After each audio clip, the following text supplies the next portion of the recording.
Conectado com você, conectado com o mundo. Hoje em dia está no ar, hoje em dia é seu, hoje em dia é nosso. Que Deus te guarde, te proteja e te faça companhia. Uma excelente segunda-feira, uma semana produtiva e abençoada para todos nós. Continuamos trazendo a melhor informação para você que liga e se liga na tela da Record. Olha, um motociclista morreu e 2 pessoas ficaram feridas num acidente na rodovia Presidente Dutra, que liga São Paulo ao Rio de Janeiro. Uma das vítimas está internada em estado grave. O acidente foi bem perto do limite entre Guarulhos e Arujá, na rodovia Presidente Dutra. Evandro Júlio das Virgens Julião, de 20 anos, seguia de moto em direção a São Paulo. Segundo a Polícia Rodoviária Federal, ele tentou desviar de um carro que freou à frente e acabou acertando a mureta de concreto. Bem aqui neste trecho da rodovia Presidente Dutra, há uma mureta e também uma cerca de proteção que dividem as duas pistas. Essa estrutura poderia ter dado um desfecho diferente para o acidente. Mas, por ironia do destino, o casal que estava na moto acabou perdendo o controle da direção justamente a cerca de 20 metros do fim da cerca. Os dois caíram para o lado de cá, no sentido de quem vai em direção ao Rio de Janeiro, bem na frente deste carro. A parte esquerda da frente, justamente onde atingiu a vítima, foi a mais danificada. O motorista, que mora em Arujá, teve ferimentos leves nas mãos e voltou ao local do acidente depois que recebeu alta do hospital. Estava voltando do trabalho. Aí de repente 2 corpos apareceram do nada da outra pista, não tive tempo de frear, de fazer qualquer outra coisa. Aí foi que bateu em um dos corpos e o carro capotou. A mulher que estava na garupa da moto foi socorrida em estado grave para o Hospital Municipal do bairro dos Pimentas, em Guarulhos. O nome dela não foi divulgado. Já Evandro chegou a receber atendimento dos socorristas, mas morreu no local. Durante a noite, a polícia tentou localizar parentes das vítimas que estavam na moto com placas de São Paulo, mas não conseguiu. Eu fiquei mais sentido pelo fato de ter ocorrido um óbito, no local, mas foi uma fatalidade e ainda bem que eu saí ileso disso. Um helicóptero caiu em uma área rural na região metropolitana de Porto Alegre. 2 pessoas ficaram feridas. Segundo os bombeiros, a aeronave era particular. As 2 vítimas foram socorridas conscientes. Testemunhas disseram que o piloto e o passageiro quebraram o vidro para conseguir sair.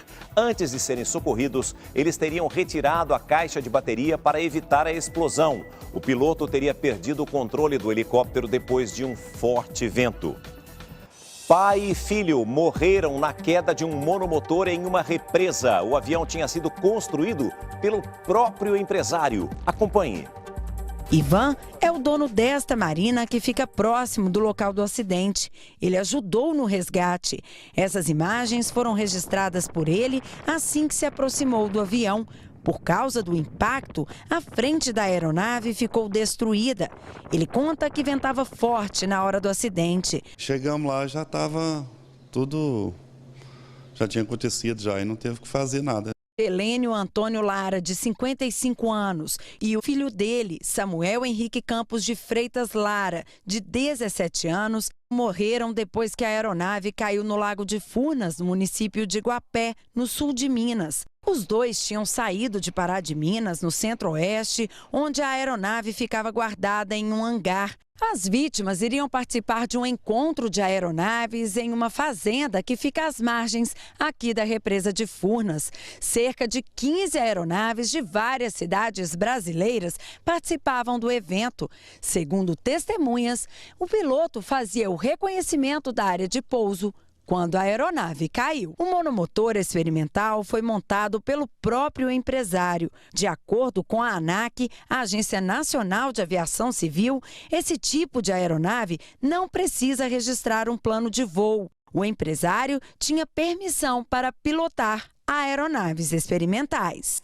E, lamentavelmente, uma briga pode ter causado um incêndio em uma comunidade da zona norte de São Paulo. 300 pessoas ficaram desabrigadas. Acompanhe a reportagem. O vídeo feito por uma moradora mostra o fogo se alastrando pela comunidade. E depois que as chamas foram controladas pelos bombeiros, foi possível ter uma noção do que foi destruído. Dezenas de barracos que se transformaram em madeira queimada. O incêndio foi na comunidade Capadócia, região do Jardim Brasilândia, zona norte de São Paulo. Andressa diz que saiu para visitar parentes e deixou um conhecido tomando conta do barraco dela. e foi lá que o fogo começou. Pode ter sido fiação ou qualquer outra coisa, né? Para mim é desconhecido. Segundo ela, o homem de aproximadamente 60 anos está desaparecido. Os bombeiros vasculharam a área, mas até às 3 da manhã o homem não havia sido encontrado. A gente ainda está fazendo os trabalhos de rescaldo, né? Estamos revirando aí toda o que sobrou, todo o entulho aí a fuligem do incêndio. E no momento não encontramos nada. Esse casal perdeu tudo. A mulher conta que minutos antes do fogo começar, ouviu duas pessoas brigando e uma delas dizia que iria colocar fogo num barraco. Discutindo, pessoas bebendo cachaça o tempo todo, aí ficam brigando, né? Aí eu vi eles brigando lá, mas eu não sabia que eles iam fazer isso. Muitos moradores perderam tudo. O fogo se alastrou muito rápido. Essa dona de casa só teve tempo de salvar o filho, que estava dormindo. Eu comecei a chorar, que eu peguei meu filho e saí correndo, que eu não sabia o que fazer. Não sabia o que fazer. Meu desespero só foi pegar meu filho e sair. Destruição por toda parte. A madeira virou cinza e os eletrodomésticos ficaram todos queimados. Quando nós saímos aqui, o fogo já estava aqui embaixo, já estava aqui, já vindo aqui para cima. Aí nós saímos desesperados, a mulher saiu correndo e eu consegui tirar a geladeira e o botijão só. O resto queimou tudo aí dentro, entendeu? Não tem mais nada. Esse morador sofreu uma queimadura em uma das mãos quando retirava uma idosa do incêndio. Tava o irmão aqui, ó, tirando uma senhora com duas crianças ali, ó. Você entendeu?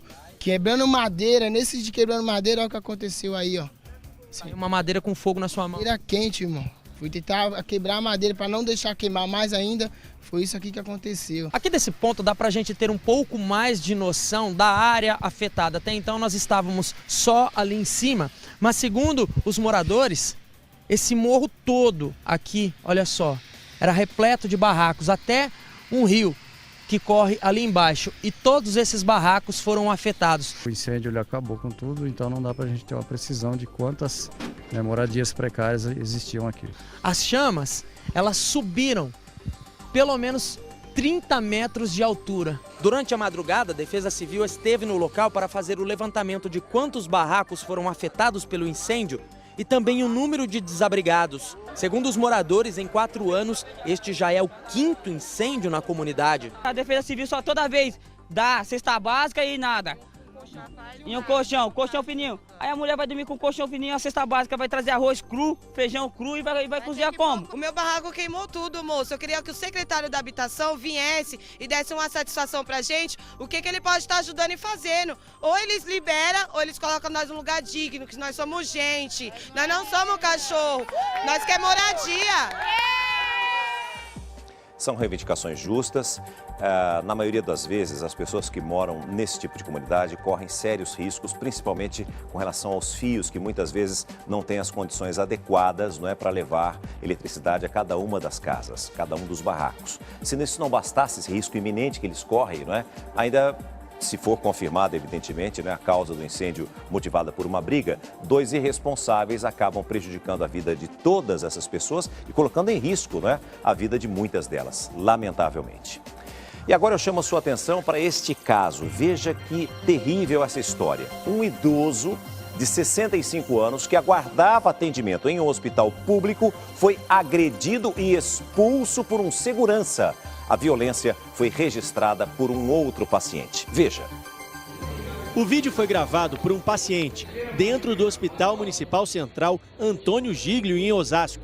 As pessoas esperavam por atendimento quando o idoso aparece na imagem. Ele carrega um papel na mão. De repente, o homem é agredido por um segurança do hospital. Veja de novo. O funcionário pega o velhinho por trás e empurra pelo braço. O paciente, que precisava de atendimento, é jogado do lado de fora da emergência. Os outros seguranças assistem à agressão, mas não fazem nada. O idoso é deixado no chão, quase sem roupa. Seu Walter, de 65 anos, é o paciente que aparece apanhando no vídeo. Ele conta que passou a frequentar o hospital para fazer fisioterapia no ombro, depois que caiu de uma escada. Mas não esperava esse tipo de tratamento e se emociona. Me senti assim humilhado, à medida que me arrastaram e me jogaram para fora. Não fui atendido e fui agredido ao mesmo tempo. O segurança que aparece nas imagens não teve o nome revelado, mas segundo a Prefeitura de Osasco, ele já foi afastado das funções e está proibido de entrar no hospital. A fundação que administra a unidade informou que, além do pedido de afastamento, vai buscar outras medidas legais contra a empresa terceirizada responsável pelo funcionário, para que casos como esse não se repitam aqui. Seu Walter acredita ter sido expulso porque reclamou do aparelho de fisioterapia do hospital que estava quebrado. Apesar da truculência do segurança, o idoso deixou um recado para ele. Fazer segurança não é força, não é agressão. Fazer segurança faz com palavras. Foi assim um ato esporádico, que talvez ele estava exausto do serviço. O seu Walter, né? Com 65 anos de idade, vivido, experiente, ainda tem sabedoria, né, para dizer o que esse segurança poderia ter feito e até tentando compreender o que ele poderia estar passando. De repente ele estava exausto, né, estava passando por algum problema pessoal e descontou no seu Walter, né, seu Walter? Mas essa não é a postura que nós esperamos. Nós sabemos que a saúde pública passa por um momento triste, vergonhoso no Brasil, mas essa não é a postura que um segurança, que nenhum funcionário deve ter em nenhum lugar, não é? Aliás, por falar nisso, na Patrulha do Consumidor de hoje, nós vamos conhecer um triste retrato da saúde pública no Brasil. Celso Russumano vai pessoalmente até um posto de saúde para apurar denúncias feitas por pacientes. Eles reclamam que faltam médicos, remédios e até mesmo atendimento que poderia ser bom, não é? Não. É precário. Veja.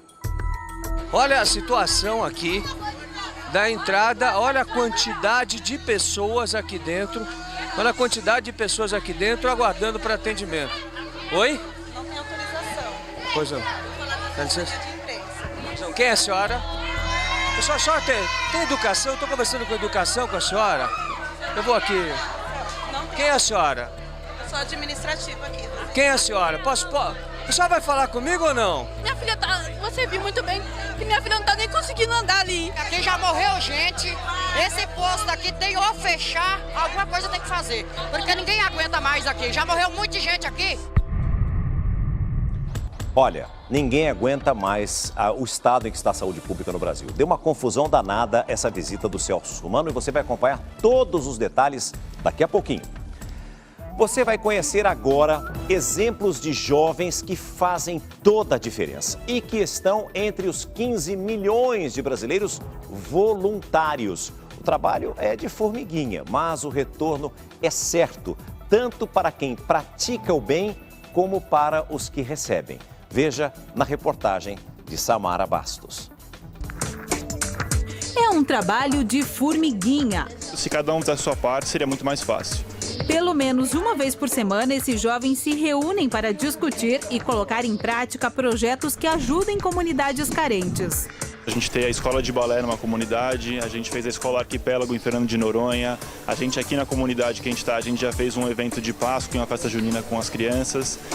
Hoje nós vamos acompanhar uma dessas ações. O local escolhido é uma comunidade carente na zona sul de São Paulo. Aqui moram cerca de 5 mil famílias. E assim como o William, muitas tiram o sustento com o trabalho que fazem dentro da própria comunidade. Qual que é o item que mais vende de tudo isso? A principal fonte da gente é essa, é a padaria.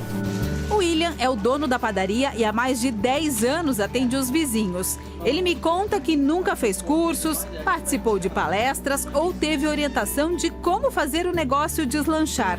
Uma ajuda é sempre bem-vinda. É a oportunidade, William. Os amigos voluntários estão dispostos a dar dicas de administração e até direito para que o movimento da padaria seja maior. A gente vai ajudar eles em diversos campos aí que o direito entra. Muito de gestão de pessoas, mas principalmente de qualquer questão trabalhista, processos trabalhistas que eles possam vir a ter, enfim, de lidar mesmo de uma forma mais pacífica e mais correta dentro do mundo do direito aí. Cada um deles traz para a comunidade o conhecimento que tem. O Flávio, por exemplo, é formado em administração de empresas e trabalha no setor imobiliário. Eu acredito que eu posso ajudar o William através de planejamentos e métricas, ou seja, criar alguns objetivos para que ele possa alcançar através de todo um trabalho planejado e cheio de métricas. O Rafael faz voluntariado desde os 14 anos de idade e há 3 se dedica somente a isso. ele largou a profissão de advogado para ajudar outras pessoas. Isso é o que me completa, isso que faz com que faça sentido. E estar perto de pessoas assim, todos os dias, assim, acho que não tem nada melhor do que você... Se eu pudesse escolher, óbvio que eu faria tudo de novo, 10 vezes de novo, e incentivo mais pessoas a fazerem também. No Brasil, estima-se que há mais de 15 milhões de voluntários. Pessoas que tiram parte do tempo para ajudar os mais necessitados. Nesta escola, na Grande São Paulo, a conscientização para fazer o bem começa cedo. 75 alunos voluntários de 14 a 17 anos viram professores. Uma vez por semana, eles se reúnem para ensinar inglês, espanhol, francês, dança e até culinária. É muito bom por causa que você fica mais responsável pelas suas coisas, você prepara a aula antes, fica mais responsável, sabe lidar melhor com as pessoas, eu acho bom também. E mesmo, a gente dando aula, a gente também aprende. Juliana é uma das voluntárias líderes do grupo. Ela explica que, para ajudar, basta ter a habilidade e vontade de ensinar. Ela, por exemplo, ensina inglês para crianças carentes. É uma satisfação muito grande por dentro, porque você sente que se você não transmitir esse conhecimento, você vai estar desperdiçando. Você não aprende só para você tem que aprender para transmitir esse conhecimento para outras pessoas. Todo mundo tem um pouquinho de bagagem para ensinar direitinho, cada um com o seu método. Nicolas está do outro lado. Ele é um dos alunos beneficiados pelo voluntariado. O sonho dele é ser jogador de futebol. E já pensando no futuro, se interessou em aprender o idioma. Se você for jogar fora, você saber pelo menos alguma coisa para falar com os outros, comunicar. O projeto existe há 12 anos. Nesse período, cerca de 300 alunos voluntários já passaram por aqui. Abriram janelas de oportunidade. E a cada ano há uma novidade na grade de ensino. Esse ano aqui, por exemplo, são as aulas de programação. Eu já tive essa ideia de ensinar outras pessoas a programar, porque muita pouca gente sabia programar. Isso é uma coisa interessante para os outros. Então, eu me sinto bem realmente ajudando eles. A mãe do Guilherme é só orgulho e diz que o voluntariado fez bem para o menino. O Gui, ele sempre foi uma pessoa muito tímida, mas ele de um tempo para cá, você sente florescer várias coisas assim diferentes. Eu vi despertando essas coisas nele, né, de montar a aula, de se preocupar com o conteúdo, será que eles entenderam, será que eles não entenderam? A responsabilidade do Guilherme reflete no Lucas. O menino tem 14 anos, o pai é motorista e a mãe está desempregada. Foi na aula de programação que ele enxergou uma oportunidade para aumentar a renda em casa. Porque eu sei que no momento dá dinheiro e eu quero uma renda extra para conseguir ajudar minha família. Quem pratica o bem garante que o retorno é certo. E a coordenadora do projeto confirma: jovens voluntários são adultos diferenciados. Ele vai pensar muito mais no outro, ele vai contribuir muito mais para a formação de um mundo melhor, né? Ele vai desenvolver todas as potencialidades da cidadania efetivamente. Eu acho que ele é um cidadão melhor. Então, fica aí a dica. Ideias simples e um pouquinho de boa vontade. É assim que essa turma do bem tem feito a diferença na vida de muita gente.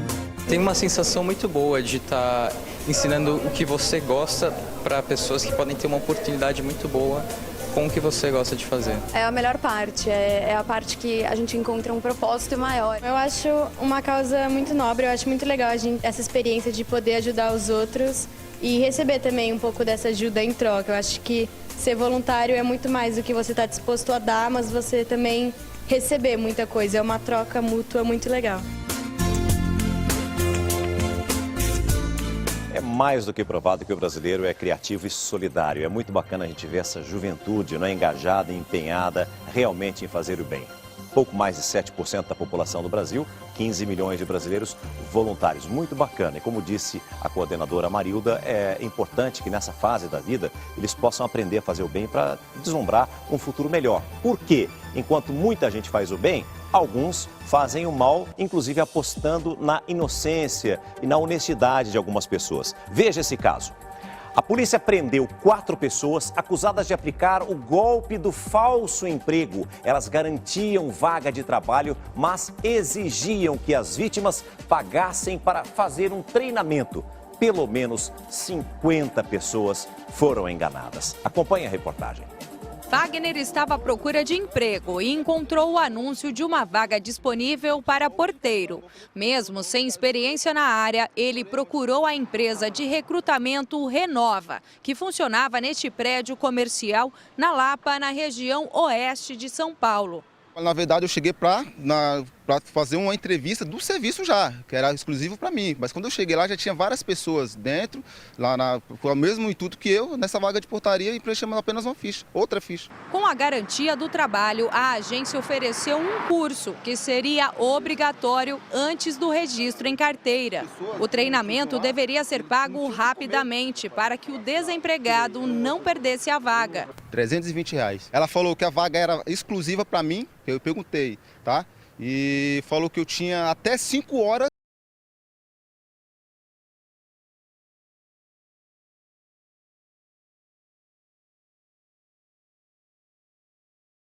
Uma delegacia para registrar um boletim de ocorrência. A Polícia Civil esteve no local e prendeu os envolvidos.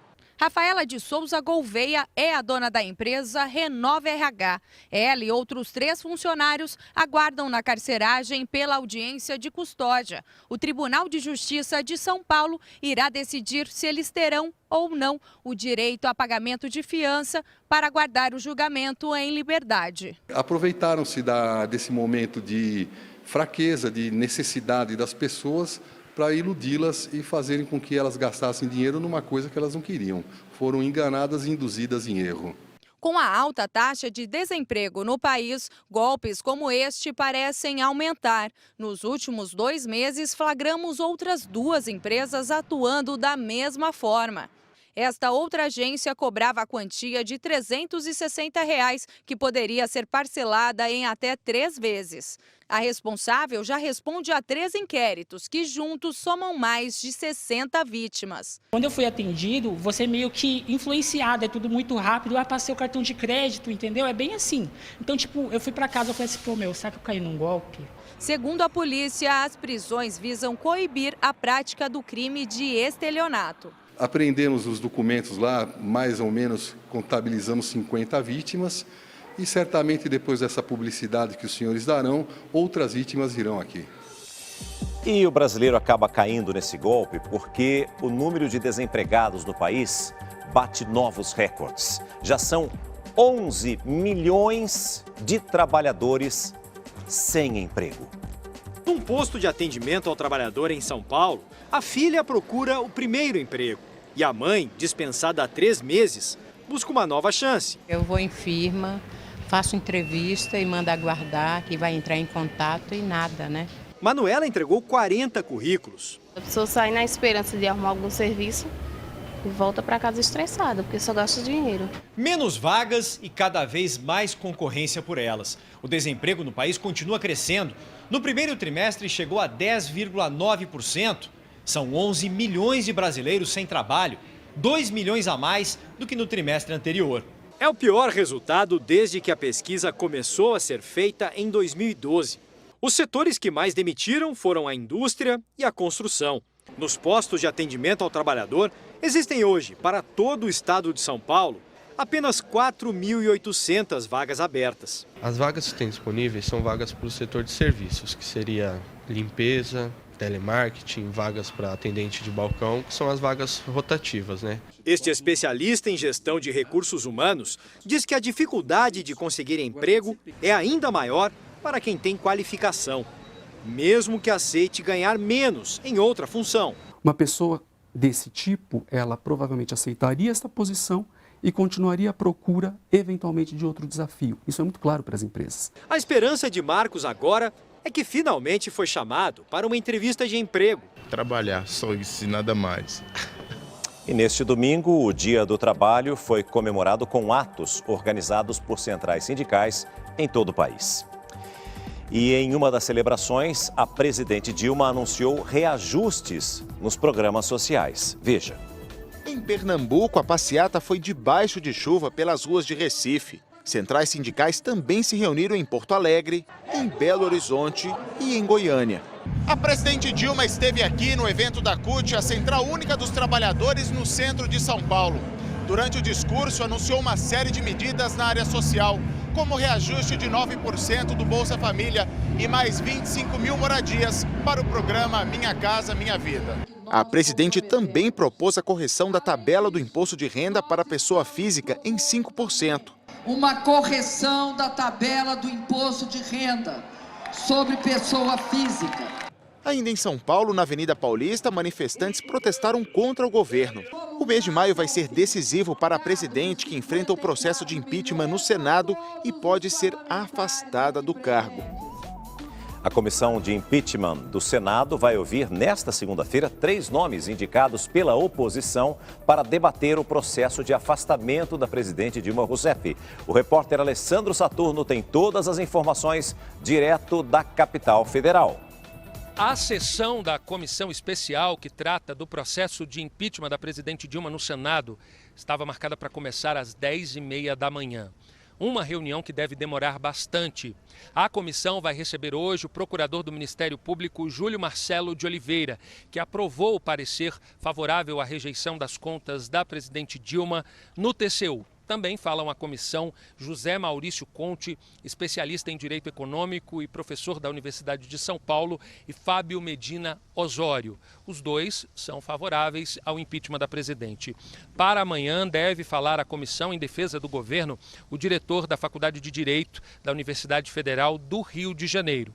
A expectativa é que o relator da comissão especial emita o parecer na quarta-feira e que aí no dia seguinte, na quinta, seja feita a defesa da presidente Dilma Rousseff pelo advogado-geral da União.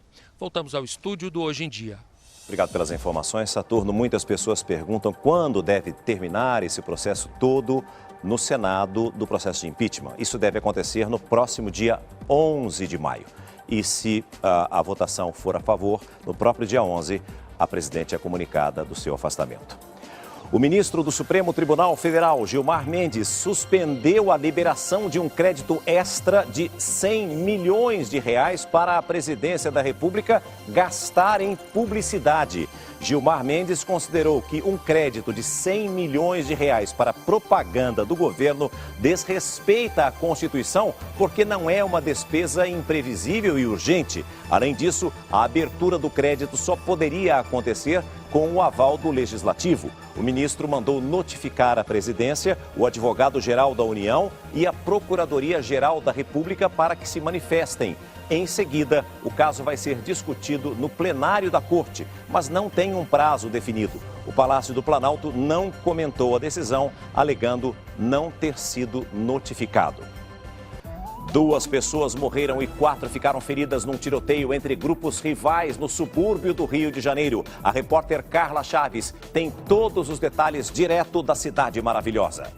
O ataque teria sido motivado por uma rixa entre grupos rivais de bate-bola. São aqueles mascarados acostumados a se envolver em brigas e confusões. 2 pessoas, o Luiz Fernando, de 16 anos, e o Thiago Santos, de 27, não resistiram. Segundo a polícia, o Thiago seria integrante de um grupo de bate-bola. O autor dos disparos seria Leandro Silva. Ele seria o líder de um grupo rival. Um adolescente de 15 anos permanece internado em estado grave. Voltamos ao estúdio do Hoje em Dia. Obrigado, Carla. Boa segunda-feira para você. Ótima semana para os nossos amigos aí do Rio de Janeiro. E olha só que história tenebrosa. A polícia investiga 2 jovens suspeitas de planejar um assalto ao próprio pai. Segundo a polícia, elas combinaram tudo por meio de mensagens no celular. Esse mapa, que mostra a casa em detalhes, foi desenhado pelas filhas do empresário. Todas as entradas e saídas da residência estão marcadas no desenho. Inclusive tirou foto do sistema de monitoramento, dando ciência como as câmeras estavam posicionadas. As filhas do empresário também explicaram onde ficava o cofre com as joias e o dinheiro. O assalto foi planejado durante 40 dias por meio de um aplicativo de mensagens. Nessa conversa, um dos criminosos afirma que poderia atirar no comerciante. No dia do crime, os bandidos armados invadiram a casa, que fica em Guararapes, no interior de São Paulo. Renderam e amarraram o empresário e as 3 filhas, incluindo as 2 que planejaram o assalto. Durante a ação, os ladrões chegaram a agredir o comerciante com coronhadas na cabeça. Em depoimento, as filhas de 17 e 21 anos confessaram o crime. Elas disseram que o roubo era uma vingança contra o pai porque ele pegou dinheiro da poupança das jovens e não devolveu. Mas para a polícia, o motivo foi outro. A filha mais velha estaria indo para o Japão e precisava de dinheiro para se manter no Japão. E como a família, acredito, não havia concedido essa quantia de dinheiro, ela achou por bem organizar o roubo para praticar na sua própria casa. Mas o crime não saiu como planejado. Os ladrões ficaram com todo o dinheiro. A polícia conseguiu recuperar as armas, as joias e o dinheiro que estavam escondidos no sítio de um dos suspeitos. Rafael Henrique da Costa e Anderson Estringueta, ambos estudantes de direito, tiveram a prisão preventiva decretada. A polícia ainda investiga se outras pessoas estão envolvidas no assalto. Lamentável. Você que nos acompanha sabe que nós noticiamos com muita alegria na semana passada o nascimento de quíntuplos em Goiânia. Mas, infelizmente, morreram 2 dos 5 bebês que nasceram na semana passada. E o estado de saúde dos outros 3 é grave. Helena morreu na noite de sexta-feira. Na manhã seguinte, Fernando Filho não resistiu. Giovana, Heloísa e Lavínia continuam internadas. Os bebês nasceram de 28 semanas na última quinta-feira. 20 profissionais participaram da cesariana, que durou cerca de 1 hora. O peso deles varia de 500 a 900 gramas. A mãe, uma fisioterapeuta de 36 anos, ficou grávida após inseminação artificial. Tanto a Colômbia como os Estados Unidos devem pedir ao Brasil a extradição do colombiano acusado de mais de 100 assassinatos. Ele foi preso na semana passada no interior de São Paulo. As imagens mostram uma abordagem policial em um hotel de Ribeirão Preto, interior de São Paulo. O homem está calmo, exibe um documento que a polícia já sabia ser falso. Apesar da aparência pacífica, trata-se do traficante colombiano Eduardo Giraldo Cardoça, um dos homens mais perigosos do país dele e procurado também pela Justiça dos Estados Unidos. Hoje, ele responde processos por assassinar mais de 100 pessoas. Eduardo também é conhecido pelo apelido de Boliqueço, bolinha de queijo em português, uma referência ao passado, quando o traficante tinha alguns quilos a mais. Ele é um dos chefes do grupo armado Los Urabeños, que controla o tráfico de drogas na região do Vale do Cauca, na Colômbia. O Los Urabeños é o grupo paramilitar mais poderoso e mais bem estruturado da Colômbia hoje. O cartel é responsável por grande parte da cocaína enviada aos Estados Unidos. Se especializou em construir submarinos artesanais para o transporte da droga. O cartel dos Urabeños também vive de extorsões e cobra propinas de comerciantes em Cali, a cidade mais populosa da região. Repare nesse panfleto, distribuído por homens armados no bairro que concentra a vida noturna da cidade. Ele alerta: os proprietários que não derem dinheiro ao cartel vão se tornar alvo. Veja só esse outro detalhe: um dos homens responsáveis pela coleta da propina é justamente Boliqueço. Na Colômbia, ele comanda mais de 200 criminosos. Quem não se submete ao grupo é punido com muita violência. Ataques como esse, que deixou 8 mortos em um bar de Cali, são comuns na região. Desde junho, autoridades americanas também processam Boliqueço por participação em uma rede internacional de tráfico e já emitiram 3 pedidos de extradição contra ele. Desde então, ele estava foragido. Boliqueço só foi localizado porque a polícia colombiana passou a seguir os passos da mulher dele e deu a dica à Polícia Federal brasileira. Para chegar até o traficante, uma informação foi determinante: a de que a mulher de Boliqueço pegou um voo comercial de Tabatinga, no Amazonas, até o interior de São Paulo, em Ribeirão Preto. Chegando no desembarque, a Polícia Federal seguiu a mulher até um hotel, onde havia 2 homens. Um deles, que apresentou documentos falsos, era justamente o traficante. A Polícia Federal tinha recebido da Colômbia a ficha de identificação dele, com foto e digitais. Por isso, Boliquesso foi facilmente desmascarado. Em depoimento, Boliquesso não respondeu à maioria das perguntas dos policiais. A mulher do traficante está grávida e não tem ficha criminal. Ela foi liberada, assim como outro colombiano que estava com Boliquesso no hotel. A polícia brasileira aguarda a notificação da Interpol, a Polícia Internacional, para validar os pedidos de prisão feitos contra ele nos Estados Unidos e na Colômbia. No país natal, Boliquesso é acusado de homicídio e tortura. Existe uma recompensa equivalente a R$600 mil pela captura dele. Esse ex-delegado federal é especialista em segurança e combate ao narcotráfico. Ele destaca a importância da prisão de Boliquesso. Sem dúvida, foi um prejuízo tremendo para o crime organizado internacional. Não é a primeira vez que um perigoso traficante colombiano é preso no Brasil. Há quase 9 anos, Juan Carlos Abadia, um dos chefões do tráfico internacional, foi capturado num condomínio de luxo em São Paulo. Quase irreconhecível depois de passar por várias cirurgias plásticas, ele foi extraditado para os Estados Unidos e condenado a mais de 250 anos de prisão. A polícia colombiana suspeita que Boliquesso estava no Brasil para negociar a abertura de novas rotas de tráfico para a África e a Europa. O Brasil faz fronteira com todos os países fontes na produção de cocaína no mundo e está exatamente numa posição que lhe permite ser ponte de exportação para os Estados Unidos e Europa, que são os grandes centros consumidores. Tanto a Colômbia quanto os Estados Unidos devem pedir ao Brasil a extradição de Boliquesso. O processo deve levar cerca de 6 meses. E não está claro para qual dos 2 países ele será enviado.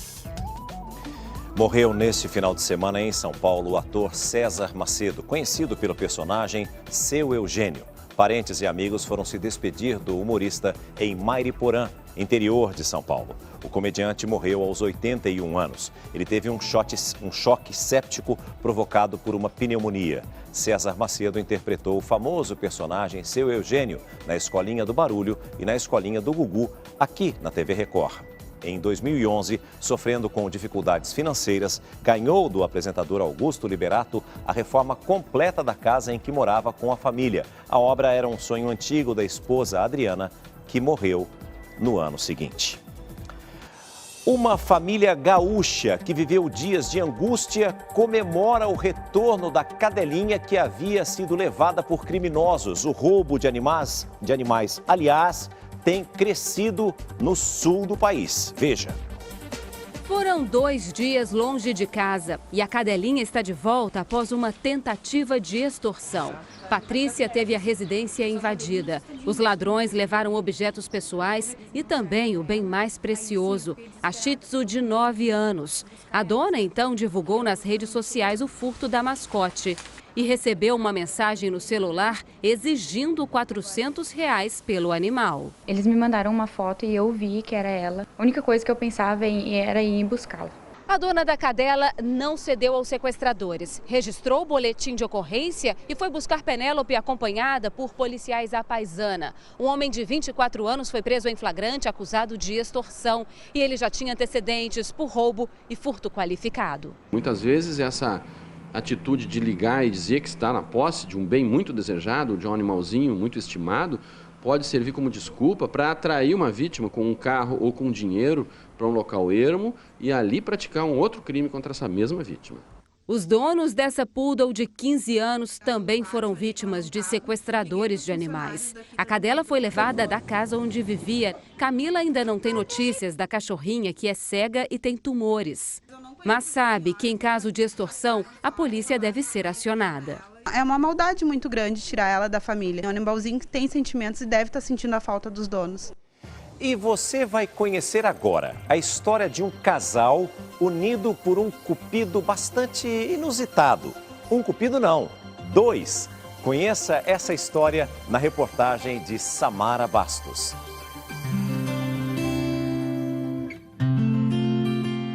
Às vezes eu brinco, né? Uma família que começou ao contrário, começou pelos filhos, né? E aí a gente tem essa... Nós 4 formamos uma família. Eles são os olhos e, digamos, o coração de Genival e Kátia. O que originou a nossa aproximação foi o Sam e a Leila, né? Eles foram o elo de ligação nossa. Eu acho que eles foram ali responsáveis pelo começo de tudo, né? A Leila é da raça Golden Retriever, o Sam, labrador. Os dois nasceram com uma missão: guiar deficientes visuais. Genival perdeu a visão aos 17 anos, quando caiu de uma árvore. Já a Kátia nasceu com uma doença congênita e logo parou de enxergar. E a história dos 4 começou há 10 anos, quando Genival e Kátia se reencontraram no treinamento de cão-guia nos Estados Unidos. E aí a gente acabou se aproximando lá no treinamento, dado que a gente passou um mês, né, interno dentro da escola lá. E aí a gente foi se aproximando por afinidades mesmo. O empurrãozinho pode ter sido dos animais, mas o Genival, que não é bobo em nada, não perdeu tempo. Viu na Kátia a possibilidade de um futuro com um final feliz. Na Ká eu encontrei tudo e mais um pouco, assim, ela era além do que eu fazia, vamos dizer assim. Por quê? Porque ela era uma pessoa que fazia uma bela faculdade na época, né? Ela era bastante esforçada, ela é inteligente, determinada, né? Os laços foram se estreitando e, de volta ao Brasil, os dois mantiveram contato diário. A gente, né, se falava por telefone todo dia e era sempre assim, nossa, o que o Sam fez hoje? O que a Leila fez hoje? Então era o motivo da maior parte da nossa conversa era justamente sobre os cães, as novidades que eles traziam pra gente diariamente, né? O casamento foi questão de tempo. Hoje vivem os 4 nesta casa confortável, comprada pensando especialmente na Leila e no Sam. A gente não quis apartamento, a gente quis um sobrado, uma casa que tivesse quintal, que tivesse banheirinho, assim como você viu lá atrás. Então, o conforto maior, na realidade, quando a gente buscou, foi para eles. E não é só a casa que foi pensada neles, não. Tudo é feito na companhia dos bichos.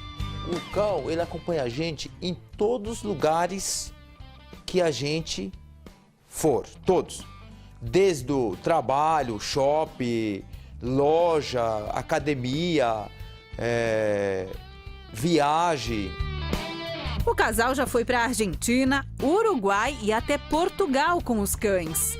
A gente vai com os cães e desbrava também, conhece os lugares, eles mostram pra gente, isso é fantástico, né? Como se fosse uma família mesmo. Uma família com filhos e tudo. Genival e Kátia consideram os guias como as crianças da casa. A gente lida como irmãos, né? Eles brincam demais, eles não vivem um sem o outro, onde um tá, o outro tá aí no quintal. Em casa, os animais ganham folga e tratamento de primeira. É uma cumplicidade que transborda de carinho. Às vezes eu tô aqui no sofá, meio amuadinha, ele vem, fica aqui, deita no meu pé. Eles demonstram o carinho e o apoio. Olha, eu tô aqui, se você precisar... Depois de 10 anos de muito companheirismo, o que preocupa o casal é que a Leila e o Sam terão que se aposentar. Genival não sabe ao certo quando isso irá acontecer. A única certeza é que o respeito e o carinho serão sempre os mesmos.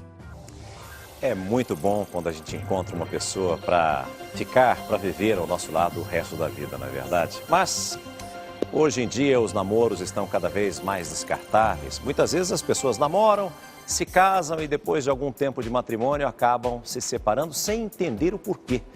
Você sabia que a maioria dos divórcios pode ser evitada ainda no namoro? É isso mesmo. E a questão é abordada pelos apresentadores do programa The Love School, no mais novo livro do casal, Namoro Blindado.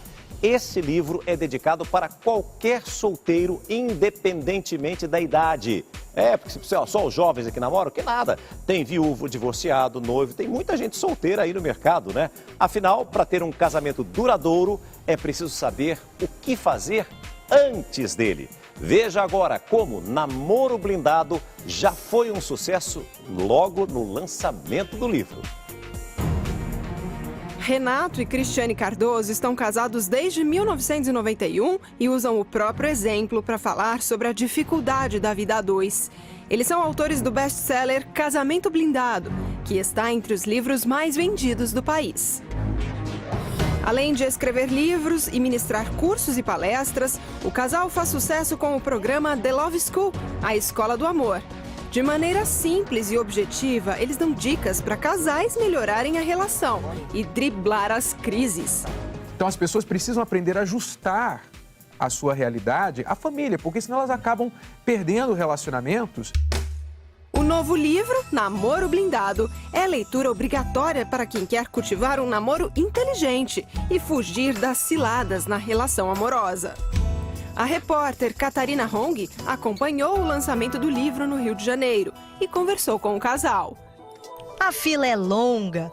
Todo mundo quer saber os segredos de um relacionamento feliz. E esse casal, junto há 25 anos, sabe do que está falando. Depois de Casamento Blindado, Renato e Cristiane Cardoso lançam Namoro Blindado. As pessoas não estão dando muita consideração ao namoro. Elas estão entrando no relacionamento e daqui a pouquinho elas estão beijando, estão se tocando, daqui a pouquinho estão morando juntos. Chegamos à conclusão que muitos desses problemas poderiam ter sido resolvidos lá atrás, antes de casar, né? Então as pessoas às vezes querem remediar. Então um livro é para ajudar as pessoas a prevenir os problemas no casamento. É um livro não só para quem está começando agora na vida, os adolescentes, né? É o livro que todo pai quer que o filho, o adolescente, a filha adolescente leia. Mas é para todos os solteiros, quem ainda não está namorando, quem está namorando, quem já está noivo e quem divorciou, quem está viúvo. Cristiane e Renato tiveram um namoro curto. Do primeiro encontro até o casamento foram só 10 meses. Até então, um mar de rosas. Os problemas vieram depois. E as lições que eles aprenderam estão aqui, nesse livro que fala do amor inteligente. A gente não sabia lidar com as diferenças no nosso relacionamento. Eu sou bem diferente dela e a gente bateu cabeça por 12 anos, não sabíamos como resolver isso. E por isso se prolongou por tanto tempo. No lançamento do livro, o casal tirou fotos e deu autógrafos para solteiros e casados. Aqui tem uma receita, né? Se a gente colocar em prática, para melhorar mais ainda, né? Gente que sabe que nunca é cedo ou tarde demais para aprender. Mesmo casado, o namoro sempre é eterno, né? Ele não acaba. Então a gente está sempre concluindo, sempre colocando mais coisas. E eu creio que através desse livro, a gente vai poder estar alimentando mais esse casamento, que é, na verdade, um namoro, né?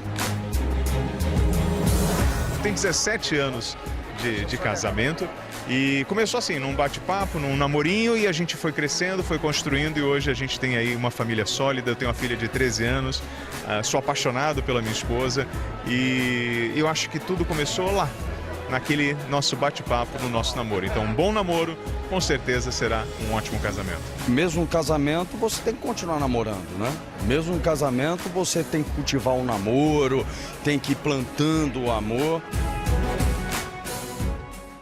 Uma excelente dica para os solteiros de todas as idades e também para aqueles que estão casados, né? Porque, como você acompanhou na reportagem, mesmo você já estando com seu matrimônio consolidado, você tem que continuar namorando sempre.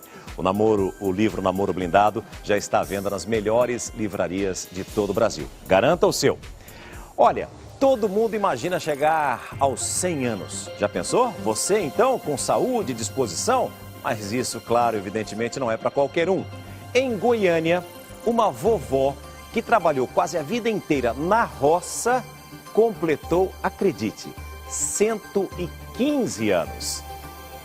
Dona Maria de Lourdes vestiu a melhor roupa para a festa. só manteve o chinelinho porque não aguenta sapatos. A roupa nova realça o corpo alto e magro.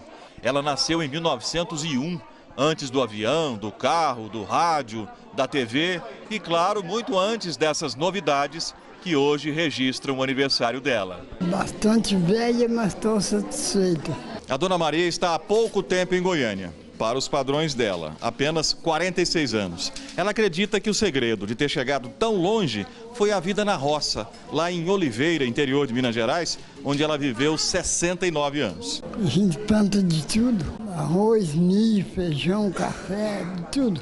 Na falta de herdeiros próprios, ajudou a criar os dos outros.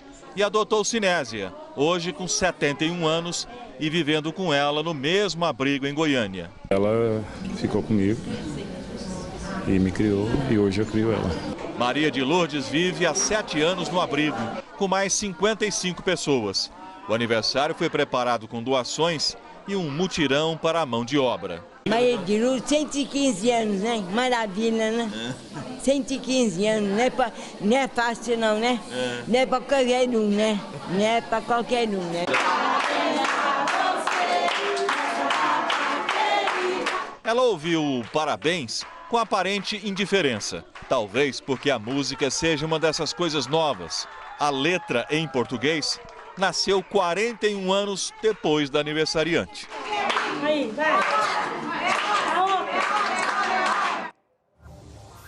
Espetacular, muita saúde para ela. Olha, esqueça aqueles skates voadores que pareciam saídos do filme De Volta para o Futuro. Se depender de um britânico, a próxima tendência em meios de transporte deve ser a bicicleta voadora. Não acredita? Dá uma olhada.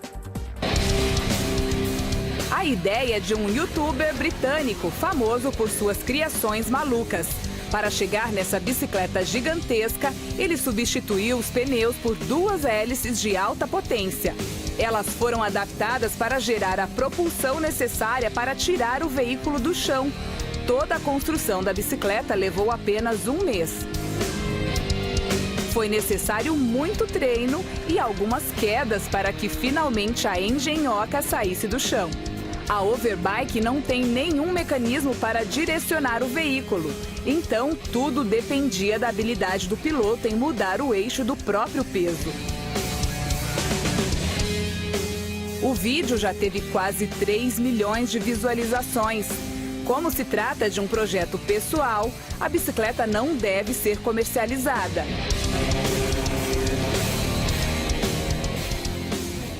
Que pena, a Ana Hickman já estava me perguntando, mas quanto custa? Ela estava querendo comprar dela. A Ana Hickman não vai ser comercializada, infelizmente, Ana. Eu vou te falar uma coisa, essa engenhoca é o começo de tudo. Eu adorei, já pensou você poder ir para o trabalho voando assim na sua bike, rapidinho? Maravilhoso, muito bom mesmo.